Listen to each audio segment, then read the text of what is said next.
Hey, hey, hey, live from Denver. It's Friday night. Hey, everybody. Welcome to Critical Conversations. Let me just make sure we're all good here. Yep, excellent. All right, we are coming in loud and clear. As you can see, I am flying solo this evening. Mel came down with a little illness, actually kept her home for a couple days this week. She got back to work today and is feeling a bit better, but is still coughing and didn't want that to disrupt the show, and so here we are, just little us girls here tonight. So that's all, and I'm sure she'll be back next week. And it's okay. I've got, I always love it when she's here. I love her responses and reactions to things we're talking about and her contributions to all of this. But I also love my wife and I want her to get well. and so I always have to kind of, not put too much pressure there, but always let her know how much, you guys and I love having her here. She did not give me a quote for the week. We don't do that generally when she's not here, but I've got something else for you guys instead. This was her suggestion, and it was a good idea that I thought you guys might enjoy. I don't know. This could be a horribly wrong idea, but I thought I might share a couple of my dad jokes with you guys to start off the show, because these are, and I have my phone here because my friends, if you know me as a person, if you're a close friend of mine or family or whatever, you unfortunately are the recipient of fairly frequent, not daily, but fairly frequent texts with dad jokes. And so I just have to open up my phone and see what it is I've been sending people lately. And so I'm just going to share two of these with you guys today, okay? Yeah, we're going to see about making this a regular part of the beginning of the show. So if we get rid of, now you realize, of course, that if we get rid of all the margarine, that the world will be a butter place, right? You guys know that, right? No margarine, yeah. And also, yeah, did you hear about there was a story that the cops actually confiscated a baby blanket today. Apparently they found on investigation that it had been an accessory to kidnapping. Yeah, that happened. Yeah, so da-da-da. There it is. Okay, so moving right along. You did ask for it. At least some of you did. So I can't, yeah, catfish. Tomato soup actually has been doing the trick with Mel. I got her some tomato soup this week. Now, we also have for you, as our beginning of the show sort of thing, and I got this just within the last hour here, is our Snuggles Not Struggles cam for this week. And this is our little bundle of furry joy. And this is him and me sort of in the dining room area here, and you guys are gonna see a little of him playing. He's a little excited here, and you can see his tail going because I reached over to his toy box and he's like, wait, what's that? And we're gonna play a little tug of fetch here. This is how we do this down our hallway. And he will go get it and come right back, sort of come right back. And we'll do back and forth with this. And he will come bring it back to me, slowly but surely. There it is. And then he'll play with it, and then I'll have to grab it from him, and he'll try to keep it. And this just evolved. He just started doing this with us when we were trying to play fetch, and he just back and forth, and he's so strong. He is so strong. I've actually almost picked him up a couple of times. I'm just being a little light with him here, dragging him around, but he loves it, and he will just stomp on that thing until it goes out of his mouth, and then I throw, and then he comes. Anyway, tug of fetch. It's that's what Mel calls it. It's a lot of fun. So that's our little bundle of furry joy for you to start our show with some snuggles, not struggles. You know, some things to be happy about, and there is, you know, there's a lot of things to be happy about. I have papers this week, guys. I have a lot of papers here. I got a lot to talk about tonight. I had a bunch of notes of stuff I wanted to go over with you or mention or talk about. So I guess we should just kind of get to it. Yeah, don't forget to hit that like button if you want. All right.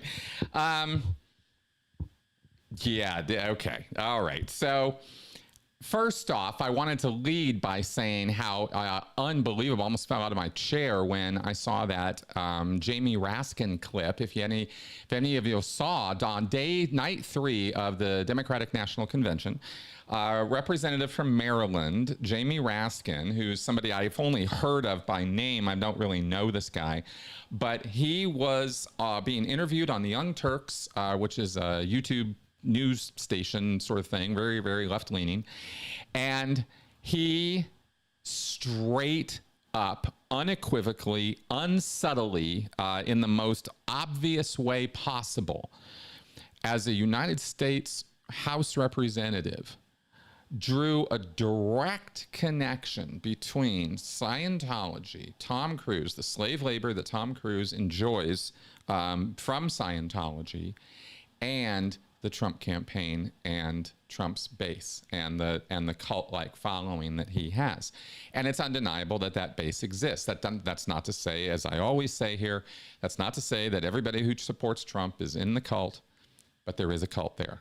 There's no question. So it was absolutely amazing to finally see a government representative at that federal level demonstrate a full knowledge of the horrors and terrors and awfulness of Scientology for what it really is, and calling it what it really is, calling out Tom Cruise in the same sentence, and then connecting that to the ideological camp of the GOP and Trump. And all in like 30 seconds. It's not a very long clip. It's, you know, maybe a minute. I was floored. I was absolutely amazed by that. And go Jamie Raskin, right? Suddenly has all my respect. All my respect. That is amazing. So I hope you guys will check that out or look that up. I almost brought the clip with me, but I figured you guys would have seen it. So, because it happened a couple of days ago, and it was posted up on Reddit and some other places. I was sharing the video around, but it's around out there. If you Google Jamie Raskin Scientology, I am sure, or Jamie Raskin Young Turks, you know, it was from night 3 of the DNC convention in Chicago. So check that out. I loved that somebody finally did that. I don't know who it is that has educated him. I would love to find out. That is exactly the kind of thing we want our representatives talking about and thinking about, and connections that they could make that are totally accurate. That was one of the things about that particular example that floored me, is politicians usually hem and haw or no answer or give these roundabout, not really saying much of anything kind of criticisms. And this one was spot on, and it wasn't a nowhere criticism. It was direct and to the point and very truthful. So again, pretty awesome. Okay, the other thing I wanted to share is you guys have been watching for a few weeks now me talking about ADHD stuff, and of course that will continue as I learn more about my condition and the condition that so many of you out there share with me. I will continue trying to talk about it, educate about it, and share my knowledge and experience with you of it, because I got to tell you guys that the last couple of weeks have been some of the most progressive weeks for like, it's been a real whole, you know, how do I put it? Like another onion layer, you know, another big step kind of, but it's not like, you know, it's fits and starts. Recovery is not like this smooth line. And even after recovery, like psychological growth and therapy and care and education and all, you know, the things you do to grow and improve yourself, for, at least for me, it's a, you know, bop and bop, you know, and maybe it sometimes even feels like, you know, one step forward, two steps back. Sometimes it feels like two steps forward, one step back. You know, it changes as moods change, as situations change, as, you know, the situations of your life change. You know, how we feel on a day-to-day can be different. But when you step back and look at the overall progress of yourself, or, you know, when I do that with me, I see, you know, I don't see this linear progression, and I don't think anybody should ever expect anything like that. I think it goes in different ways. And recently I have had my world rocked in really huge ways by learning more and more about this ADHD condition and what it entails and what is included in the package of fun that is, you know, this neurological anomaly condition, right? And I understand it to be a sort of a spectrum thing. Different people have different amounts of this and, you know, different quantities.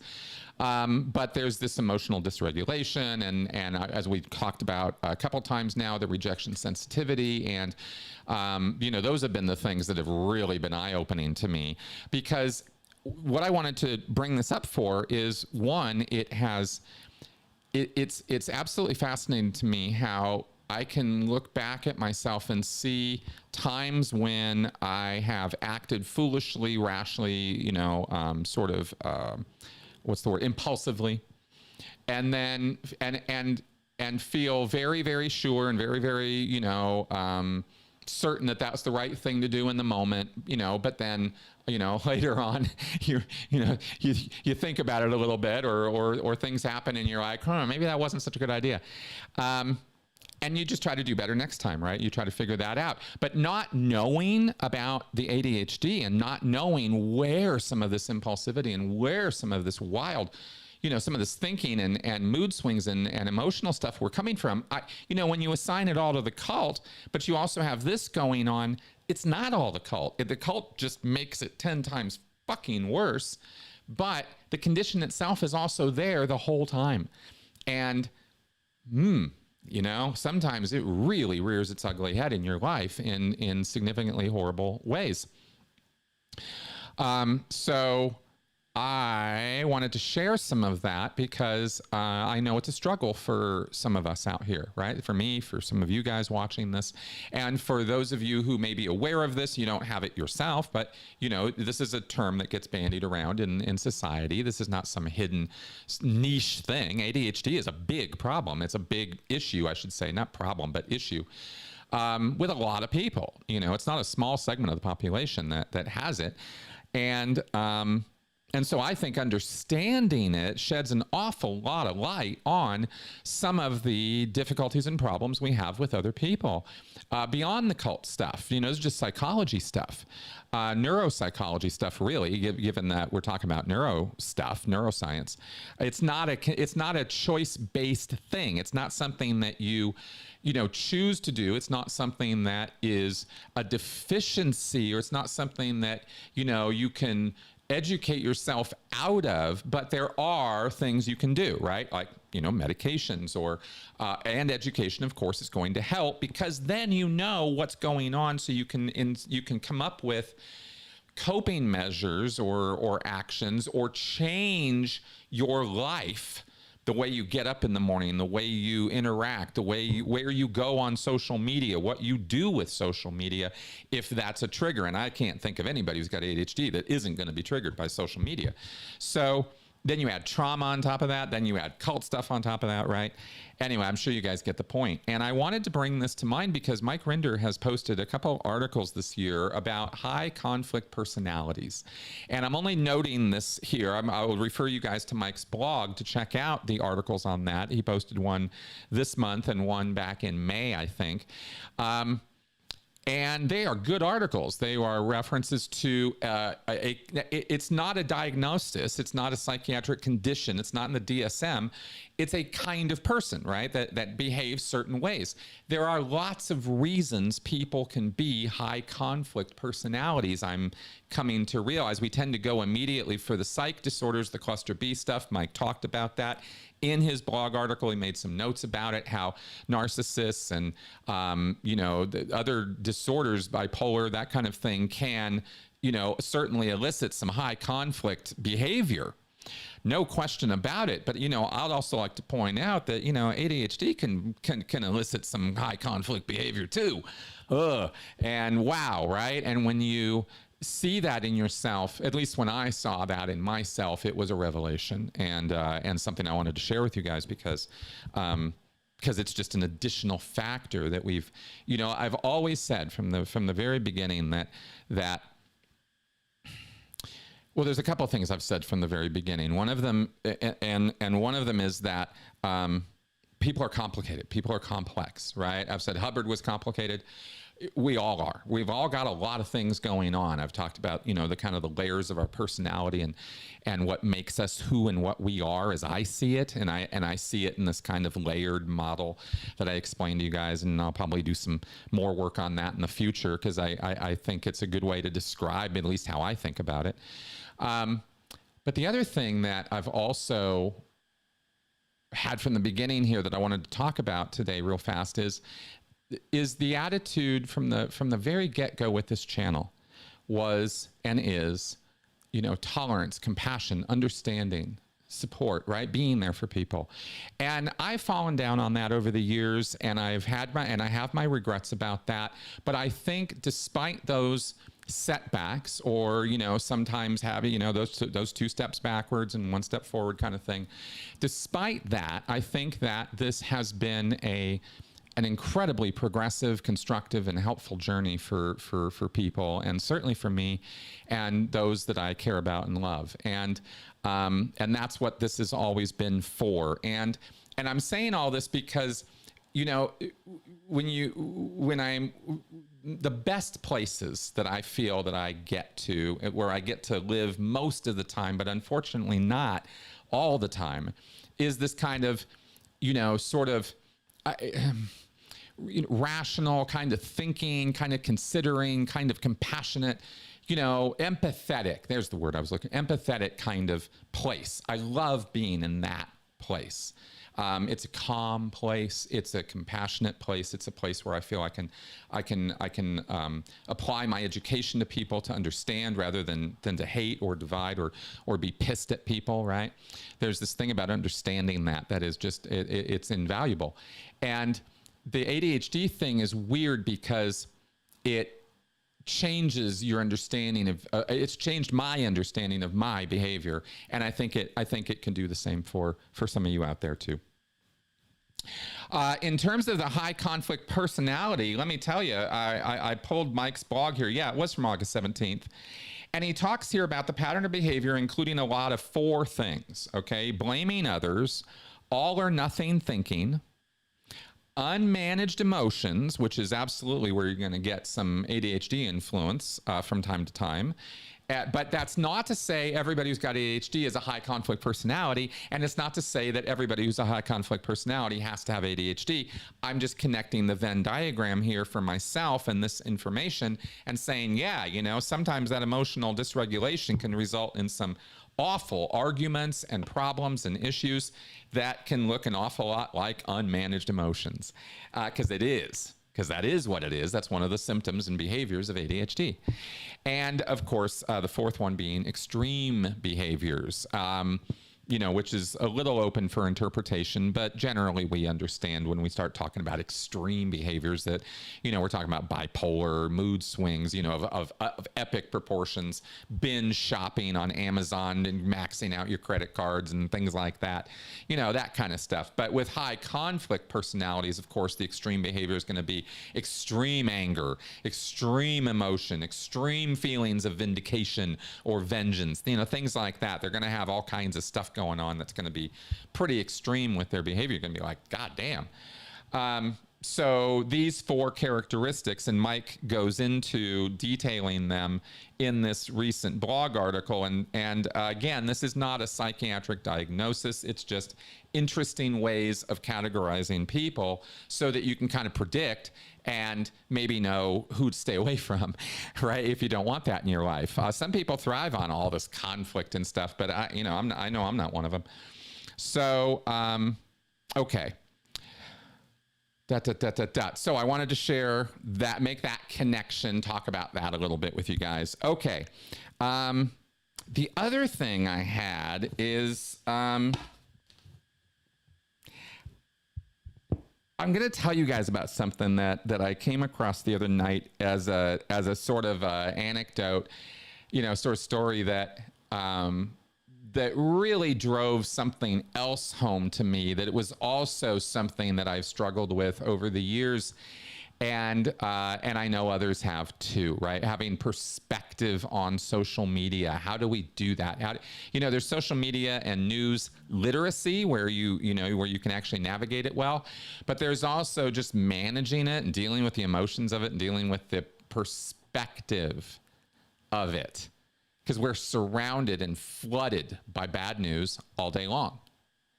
We are. If you doom scroll, if you're a social media user, a regular user of this, then you got to know what I'm talking about. So I found out the other night in, looking through various random news articles here in Denver, that there has been something going on here that I have not had any clue about at all. Involving neo-Nazis who have created these blocks of stone, big blocks of cement, I guess, or stone, which they carve in "White Lives Matter." And they take these big, heavy blocks and they go bury them out in trails around in the mountains or in trail areas here in Denver and Colorado. And apparently this has been going on for a little while. And so you'll be hiking along and there's this, thing in the ground. You look down and "White Lives Matter." You're like, what the hell is that, right? And it's neo-Nazis doing this. So there isn't really a whole lot of question about what their intent is. Okay. So this has been happening just miles away from me. Like, and we got trails over there, we got trails over there, and apparently this has been happening there. And then the other thing that's been happening in response to this is there's a whole contingent of people on social media, and I'm not talking about thousands, just this group of people who have become aware of the fact that these guys are doing this, have exposed their operation, that they are actively running around doing this, and have been finding and digging up these stones and destroying them. So there's this whole battle, feud thing going on in the real world, miles away from me, that is very interesting, very neo-Nazis here in Denver. What are you talking about, right? But I didn't hear about it, didn't know about it, it did not touch my life in any way at all. Had I not randomly ran across it one night, I don't know that I ever would have known anything about that or had it affect my life in any way, even though it was only a few miles away from me that it's happening. This whole battle is happening, right? I mean, these guys who are doing this are trying to let people know about this. It's a cause for them, right? This is what they're fighting. And I guess I just thought, because I led talking about all this with perspective, that, you find these things out, and here's what I wrote. You find out all these things that have nothing to do with you, and it freaks out your brain. And you think you can just turn it off, but then you find out that you can't, right? Like maybe you can turn off that story or that thing, but the emotional impact and the fear impact that it has on your brain, the threat assessment of it being close to home, it's neo-Nazis, D, right? Suddenly now things are worse in your environment and more threatening and more dangerous, and they don't have to be. There's absolutely no reason for that to be that way, and yet we do this to ourselves daily, right? And I don't know, I think we all know this, but I just felt like talking about it a little bit because, you know, you feel kind of down more often and you don't know why. Well, these are kind of some of the reasons why, is because of this constant exposure where where we lose perspective. We start thinking the world is much, much worse than it really is. And I personally need to get to that kind of rational place before this, you know, to see this so clearly and maintain this perspective. Because when I'm in, you know, these emotional moments, then everything's awful, everything's bad, everything sucks, and it's just the world is dark, right? And it's like a funk, it's awful. So, you know, there may be lots of other reasons for feeling bad or losing perspective or feeling down or whatever, you know, but the social media interactions and the headlines, I think, are part of that. And I think it's worth reminding ourselves about that every now and again. Okay. So now let's get into the point of the show here tonight. I've been babbling on for a little too long, so let's get to it. Narcissistic collapse. This was inspired by recent events on the world stage, on the election side of things. Actually, I've got a lot more attention on Donald Trump than I do on any social media conflicts. But cult conflicts and social media conflicts are a dime a dozen because of this exact same thing too. This happens, and we're going to talk about how it happens and what it is. It's an informal term. I want to be clear first off that there's some language that's built up around the subject of narcissism that is informal, but is sort of glommed onto. These are terms that have been gaining some traction recently. One of them being narcissistic supply, and another one being narcissistic collapse. These are not formal terms. These are not like diagnosed terms. These are not well-studied things. These are just sort of rising out of observations from multiple people over time in different places about what happens with the people who have NPD, narcissistic personality disorder, and what happens when their supply ceases or is threatened. And their supply being, of course, well, let's get into it. So narcissistic collapse is a term used in psychology to describe the intense emotional breakdown or crisis that occurs when a person with narcissistic personality disorder experiences a major blow to their ego, self-esteem, or self-image. Since individuals with NPD rely heavily on external validation, admiration, and a sense of superiority, they often create an inflated self-image to protect themselves from feelings of inadequacy. You know, Andrew Tate is probably one of the single best examples of that I could ever point out to you. If you ever have the misfortune of having to watch that guy for longer than 30 seconds at a time, you will understand exactly what I'm talking about. He was arrested just a couple days ago, he and his brother, for child sex trafficking again.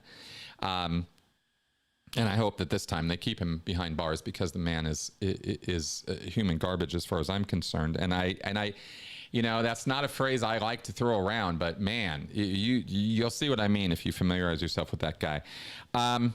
But the supply part is the validation, the admiration, the, you know, the clicks, the likes, the gimme, right? It's the worshiping adoration of the cult followers. It is the gifts that they give. It is the, you know, the look in their eyes. It's the love that they express. It's the sexual gratification. It's all the things that the narcissist is feeding on. And for, you know, if you've ever heard or used the term psychic vampire or spiritual vampire, something like that, it's, you know, it's their supply. It's the blood that they're sucking, right? The energy that they're sucking. You know, it's kind of a thing. That's exactly when it happens. It happens in a few different ways. Okay. When this self-image is threatened by criticism, failure, or rejection, their defenses can crumble, leading to a collapse. And I believe that we are seeing some signs of this right in front of our face on a daily with Donald Trump. I don't think it's a contestable, really debatable point that the man is a narcissist. It's, you know, the behavior is all there 1,000 times over. But I'm not, whatever. I'm not a clinician, but I'm gonna refer to that guy as a narcissist. Because there are lots of psychiatrists like Dr. Bandy Lee and many, many others who literally wrote an entire book making the case about Donald Trump. It was a New York Times bestseller for a couple months, if I remember right. So I'm kind of piggybacking on them with this diagnosis, okay? So during a narcissistic collapse, the person may exhibit signs of intense emotional distress, feelings of shame, worthlessness, and inadequacy emerge. And these are not things that you see narcissists display or tend to display. Depression, they might sink into a depression or experience severe mood swings. We have reports of many narcissistic collapses that involved the narcissist flying into rages, throwing things, attacking the people around them, things like that, and then falling into these, depressions.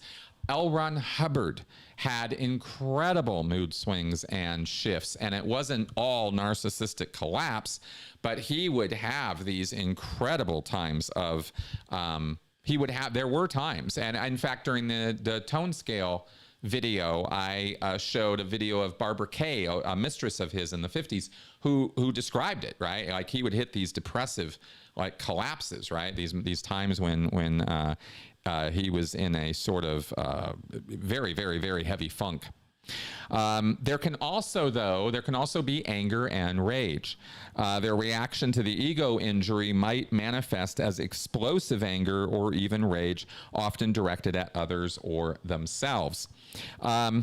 Drugs can only confuse the issue, Leslie, and make it even worse, right? It exaggerates what's already there, or, drugs can have their own effects and problems. I happen to believe, the more I learn about this stuff, that I think drugs exacerbate or exaggerate what's already there to be exaggerated more so than it creates it out of whole cloth. But that's a guess on my part. I am no biochemical or neurological expert on that, but it's something I think about. That's what that's where my thinking goes in that direction. You may have a withdrawal, okay? They may withdraw from social interactions to avoid further ego injuries. And there may be defensiveness and blame. The person may become hyper defensive and blame others for their problems, further shielding their fragile sense of self. And I was really inspired in this by watching Donald Trump's tweets during the fourth night last night of the DNC when Kamala accepted the nomination. And he was live tweeting, or not tweeting, but he was on Truth Social. And, well, you can check it out for yourself, all right? This show is not just about Trump. I'm just using him as an example. Hopefully one that a lot of people have seen and are watching, right? And you're watching this happen. That's my opinion. That's my take on this. And that's one of the reasons I wanted to talk about this, because it's dangerous. The more power a person has as a narcissist and then collapse occurs, the more damage they're capable of doing around them as they, fall, as they, do these things. The state can be temporary or persist for an extended period, depending on the severity of the injury and the person's overall mental health. And of course, this is also going to have a great deal to do with the circumstances. If the narcissist is continually being pummeled with bad news, in other words, they're not getting their supply, they're getting the opposite of their supply, and they keep getting it, their ego and their personality is just going to keep collapsing inward harder and harder and harder for this stretch of time that they keep being hit with this stuff. This is again the reverse of their grandiose rise is their not so grandiose fall. So in a cult, right? How does this look? What does this look like? Well, cult leaders often display one or more narcissistic qualities, and we call them predators for that reason. Maybe they have NPD, maybe they don't, but they sure as hell act like they do. And they are deeply reliant on their followers for validation, admiration, and a sense of power. When a narcissist collapse occurs in such an individual, it can be triggered by any significant event that shatters the leader's inflated sense of self or control over the cult, like, getting perp walked or having a bunch, like what happened with Jaime in the Buddha field, right? Where suddenly people start finding out what a scammer this guy is, and how he's been playing all of them, and word starts getting around, and suddenly the all that power is literally disappearing in front of the guy, and the whole thing falls apart like so quickly. He kept that thing going for years and years and years, and when it fell apart, relatively speaking, it fell apart so fast. So, oh yeah, Miscavige. Absolutely. Well, see, the thing about Miscavige is we haven't seen a lot of narcissistic collapse from him. I guess that's why I'm not necessarily talking about him a lot right now. You may see him have his moods and stuff, but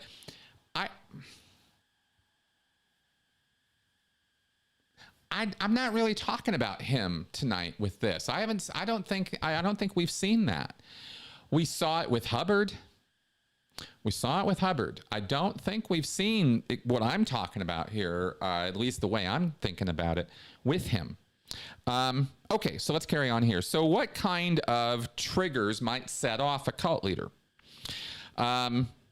Defection of followers, right? Key members leaving. Okay. Internally, maybe there might have been some narcissistic collapse when Marty Rathbun took off, but I wasn't there for it. I didn't see it. Okay. But that could very well have been a thing, because clearly when David Miscavige organized and ran the Fair Game campaign against Marty Rathbun in the mid-2000s, that was one of the most extreme and kind of personal fair game campaigns we ever saw, with them coming to his door, parading around his house all day, every day for 2 months or something. I mean, it was the most ridiculous thing and the most over the top, in your face, we don't care if you're filming us kind of things that definitely indicated, it was straight from the top. So actually, in that sense, that might have been a period of narcissistic collapse. Certainly we were seeing indications of that in Miscavige's response to Marty, which was so much bigger than anybody else who's blown. He didn't react that way he reacted harshly and strongly with Mike, following him, having the cameras put on his house, that kind of thing. Leah as well. But somehow Marty was a cut above any of that. At least my take on it. Okay. Exposure. Okay, so defection of followers, exposure or public humiliation. Obviously, we see this all the time. Somebody that this was sort of apparent with for a period was Jordan Peterson. And I don't know that guy's narcissistic, but I'm, again, looking at the arc and the collapse, and certainly, man, he really tanked for a while. Anyway, failure to maintain control could be another reason why a cult leader will collapse. If the leader perceives they're losing control over the group, or certain events spiral out of control, like a legal case or financial troubles, or some internal thing or something, then it can shatter that grandiose self-perception, right? And that's really what we're talking about here, is when reality gets through to the narcissist. That's really kind of what's triggering this, is a crisis event. But what is it doing? Narcissists navigate crisis events all the time and don't have a collapse. So it's when it does get through to them, it's a powerful enough event, kind of like the epiphany that'll wake somebody up from a cult. Here we're seeing a lesser, version of that. They don't realize all of a sudden, oh, I'm a narcissist, I've been such a bad person. But they do have this collapse of their grandiose self-image. It can't be sustained in the face of what's happening to them in the real world. And that's how I kind of would explain it. And finally, of course, you have a threat to the mission of the cult. Remember, sometimes cult leaders are true believers. A Marshall Applewhite, for example, and L. Ron Hubbard. They really are buying their own bullshit. And, the leader can present himself as a savior, a messianic figure. And so if that divine mission, starts failing, or they're not going to lead people to the promised land or whatever, the whole thing can collapse on them. And as a result of this, things are going to happen. And when they do, it can be dangerous for people around them, which is why this is worth knowing something about. Again, it has a lot to do with how much power the person has as to how much damage they're going to do around them. But, the responses are often extreme and dangerous. And given the volatility of their emotions and their need to regain a sense of control and superiority, it behooves us to know these things. One is increased abuse and control. Of course, the first thing they're going to do when they feel power slipping out of their hands is try to tighten their grip, right? No. And so the cult leader might react to the collapse by doubling down on control, using intimidation, coercion, or emotional manipulation to reassert dominance. They may become more punitive, issuing harsh decrees, isolating members from each other, or implementing stricter rules to affirm their authority. And let me tell you an example of this that all of you will immediately get, I think. The beginning of the Sea Org, L. Ron Hubbard leaving St. Hill, going out to the ocean, running away from the law is what he was doing, and he was taking members with him and feeding them a story the entire time about the Sea Org, and we've all been together before, and we come back, and this is my little military unit. That entire year of late 66 and 1967 and 68, when L. Ron Hubbard instituted intense, harsh ethics disciplinary actions, throwing people overboard, making people, push a peanut down a wood deck with their nose, throwing a kid in the chain locker. I mean, we have a couple years of L. Ron Hubbard being a complete fucking monster to people on that boat and in his vicinity. And that was a tumultuous time period where Scientology was under direct attack, investigation in Australia, a banning there. The e-meters had still been confiscated by the FDA. He had been kicked out of England. Scientology was being all but banned there. I mean, there was intense pressure on Hubbard's head at that time, and no idea that they were going to navigate and get through that. It was a very, very tumultuous time for Scientology, and L. Ron Hubbard responded to that with everything I just read to you here, right? With the increased control and discipline and volatility and emotional, maturity of a 3-year-old.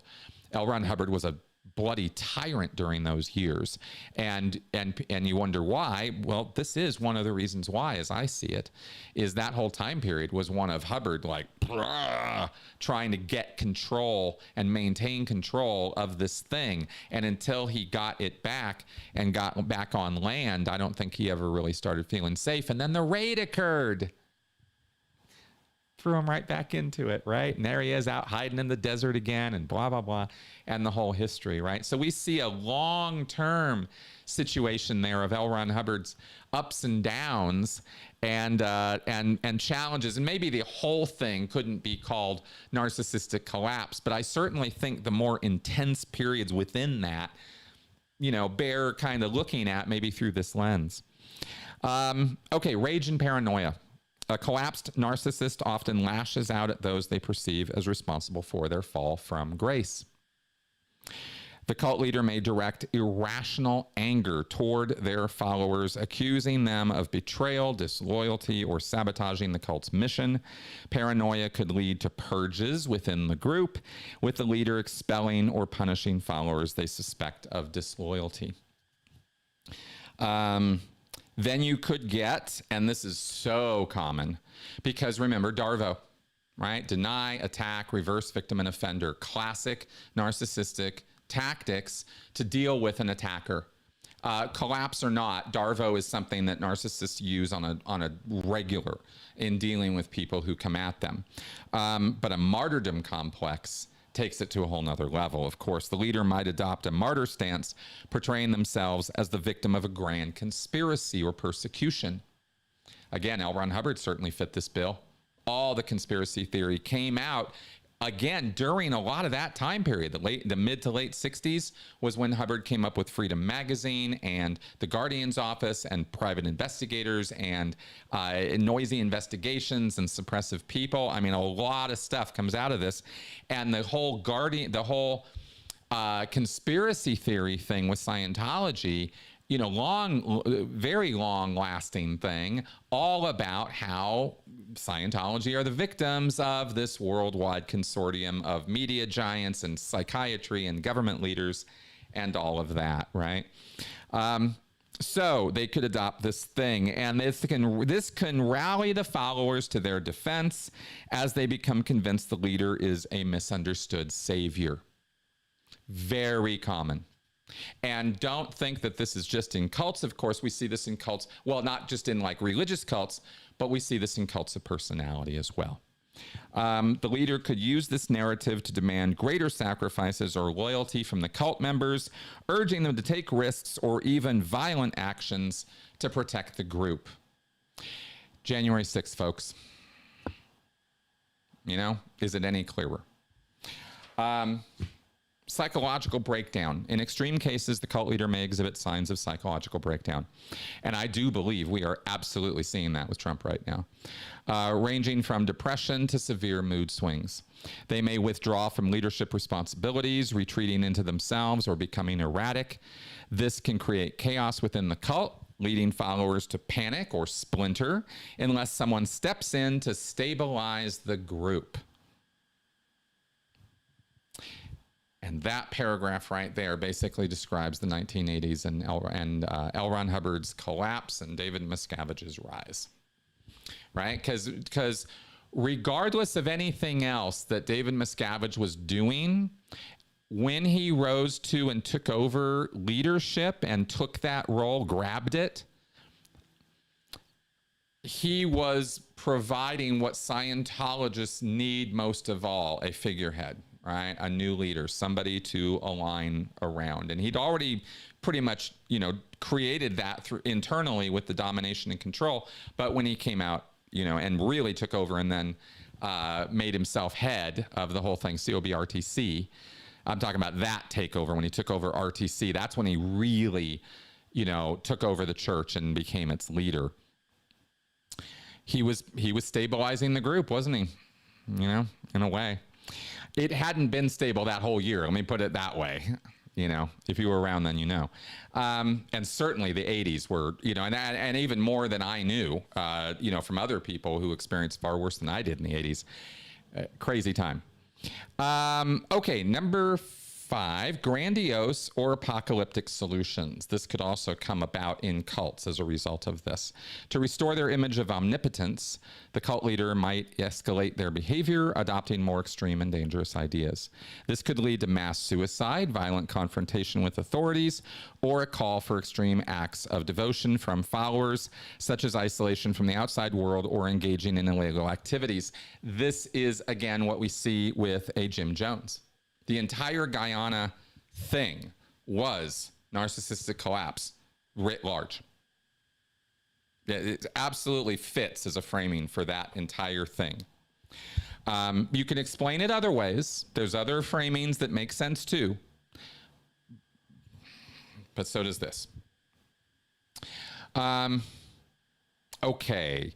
Manipulative appeals for loyalty would be number 6 here. They might swing to the opposite extreme, exhibiting vulnerability to manipulate followers into pitying or reaffirming their loyalty to the leader. And this is where you'll get fake confessions and apologies and weird, you know, stuff that humbling, right? These humble brags and these, like, you know, efforts to appear contrite and you know, but it lasts for hours, days, right, before they're back to their, you know, usual tricks. This often involves tearful speeches, expressions of victimhood, or dramatic gestures aimed at garnering sympathy and strengthening emotional ties to their followers. So, overall impact on the cult. Narcissistic collapse in a cult leader can destabilize the entire cult. Followers may become confused, anxious, or disillusioned as they witness their leader's emotional instability. Some may leave, while others may deepen their devotion, seeking to protect the leader or the group's mission. You see all of this when this stuff goes down. The situation becomes increasingly volatile as the leader becomes more erratic, leading to an unpredictable and often dangerous environment for everyone involved. Ultimately, the outcome depends on how severe the collapse is, how entrenched the leader's power is within the group, and how willing the followers are to support or resist the leader's actions or reactions. Okay, and I wanted to add to this, since we're I'm name dropping Trump an awful lot here, I also wanted to go over to politics for just a moment, because there is narcissistic collapse in a politician. What does that result in? Well, a lot of similar stuff, but politicians are not usually cult leaders. Trump has a cult personality, but again, not everybody who supports him is in that cult, and yet he's got, a lot of people who are supporting him, and all of those people are potentially at risk, higher risk than even, usual predatory Trump, because of what's happening. Other, Nixon, when he went down, same stuff. And look how many people came down with him. Right? I'm not a crook. Okay, so what can trigger narcissistic collapse in a politician? Well, electoral defeat. January 6th, anyone? Scandal or public exposure, loss of power or influence, criticism from allies, and legal trouble. Okay, now criticism from allies, not criticism from adversaries. It's it's this business of the cracks are happening now. The mirror is shattering. Of this grandiose kind of self-image can't be sustained. It's when the allies are criticism, when disloyalty is rearing its ugly head, so to speak, right? In such a way that it's like inner circle people. It's people who matter. Like if Roger Stone turned on Trump, right? And he has had a ton of people turn on him. Okay, and then legal trouble. Being indicted, sued, or involved in a criminal investigation could trigger a collapse, as the threat of legal consequences might shatter their sense of invincibility. We have definitely been seeing that daily with Trump through his social media posts and his speeches, and where his mind is fixated, right, on the crooked judges and crooked Joe and crooked system and crooked this. The entire world is crooked, and he's the only person, right? I mean, that's what he would have you believe. Everyone but me gets it wrong, right? It's mind-blowing to watch, but that is how they come across. So when a politician suffers narcissistic collapse, in addition to all the things we've already covered, the politician may refuse to accept responsibility for their failure or downfall and instead blame others, be it the media, opposition parties, former allies, or even the public itself. They may present themselves as the victim of conspiracies, unfair treatment, or sabotage. This has been the official stance of the GOP for years now. Right? Unfair elections. If we lose, it was unfair. If we win, there's never any question at all about the integrity of the election. But if they lose, it was automatically unfair. Period. It's the immediate go-to for the GOP. It is a direct assault on our democracy. One of our two main political parties has been viciously hacking at the very roots of our entire system for years now. They lose a lot of elections, and this kind of response built up over time ends up in, the entire thing becoming rotten from the inside and now doing what it used to fight against, right? That's this horrible sort of tragic character arc of the narcissist, has these end results, right? And real world effects can get whole groups of people buying into these narratives of victimization, resulting in heightened political tensions, protests, or even violence.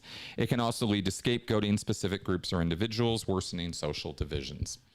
So, yeah, that's been the order of the day in the U.S. For quite some time, and Donald Trump has been the banner leader of that, and he's led the GOP, right over a cliff on that. And who's saying that? A lot of people in the GOP, by the way, right? This isn't just some left-wing nutcase here sitting on a microphone saying these things. I'm listening to people in the GOP, and not just that guy, Adam Kinzinger. I hope I'm getting his name right. There's a lot of people who are just like, yeah, that guy never represented anything that I was part of. And a whole bunch of people just jumped on that bandwagon because look how popular he was. So they decided that's what I need to be too. I'm looking at you, Ted Cruz, Marco Rubio, right? Like, just sell their soul, right? For the popularity. Okay, so in addition to all the things we talked about as far as effects, there were a couple real world examples that I wanted to give here. I mentioned already Richard Nixon faced impeachment due to the Watergate scandal. His public image and sense of invincibility were shattered. His attempts to deflect blame and retaliate against perceived enemies eventually led to his resignation, a severe narcissistic injury, though he avoided full public collapse by stepping down before impeachment. Muammar Gaddafi, remember that guy? Another example. In Libya, Gaddafi's collapse was marked by erratic behavior as he faced uprisings and international military intervention. His refusal to relinquish power led to extreme measures and violent repression of his own citizens, culminating in his overthrow and death. We've talked, liberally about Trump, and someone else I can throw out there as another last example is Saddam Hussein. Narcissistic collapse, right? To classic behavior all the way to the end.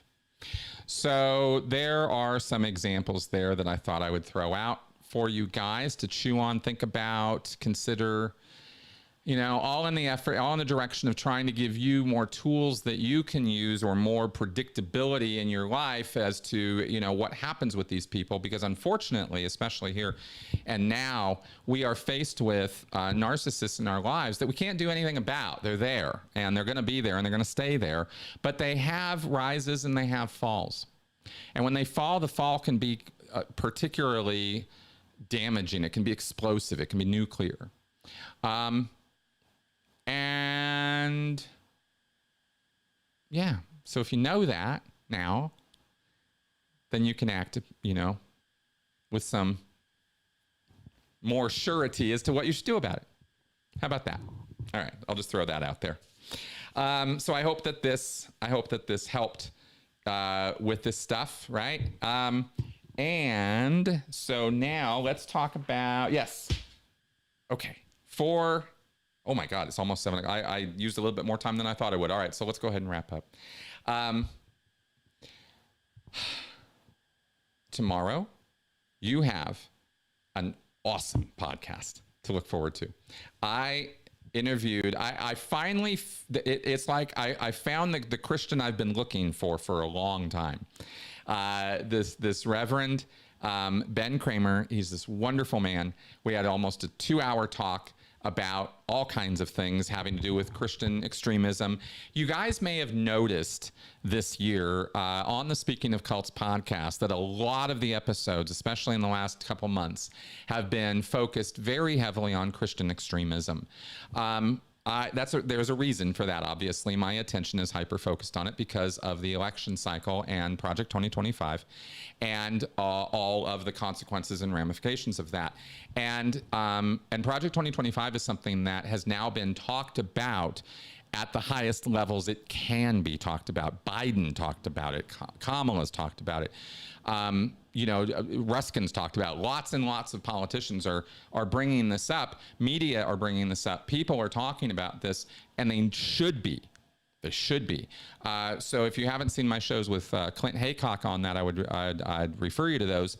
But the reason you're seeing more attention from me in the Christian direction right now is because of that. It's very timely and very necessary information to get out there. It's not going to be the focus of my show or my cults podcast forever, but I got to do my part, right? And this is the time to do that. So that's why you're seeing seeing that coming from me. If you're like, well, where's the Muslim stuff? Where's the Hindu stuff? It'll come. Okay, we'll get there. But the United States doesn't have a Muslim problem. We have an American Taliban problem, right? We have a Christian problem in this country in terms of actual who holds the power and who is abusing that power, right? I mean, we can talk about Muslim extremism all day long, and I'm more than happy to have that conversation eventually. But right now, in the here and now, they ain't the problem in this country at this time in this place, right? So that's my take on all of that, at least as I see the world. But there's lots and lots of stuff going on all over the world that eventually I do want to get to. So never fear, we will get there. So that's the podcast for tomorrow, and then we will have a Q&A show on Sunday as usual. Join me here 1 o'clock Denver time. Live for critical Q&A. So our bias logical fallacy for the week is the spotlight effect. You overestimate how much people notice how you look and act. Instead of worrying about how you're being judged, consider how you're making others feel. They'll notice this much more, and you'll also be making the world a better place. All right, cool. So, spotlight effect. Yeah. You ever feel like, you're the main character all the time and everybody's always watching you? No, never felt that way? Huh, lucky you. Okay. Good. All right, guys. I think that's it. So, I'll see you guys tomorrow in the podcast and Sunday for the live. All right, bye-bye.